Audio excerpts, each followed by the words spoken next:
بسم الله الرحمن الرحيم والتين والزيتون وطور سينين وهذا البلد الأمين لقد خلقنا الإنسان في أحسن تقويم ثم رددناه أسفل سافلين إلا الذين آمنوا وعملوا الصالحات فلهم أجر غير ممنون فما يكذبك بعد بالدين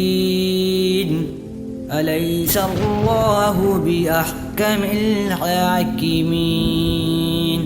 صدق الله العظيم.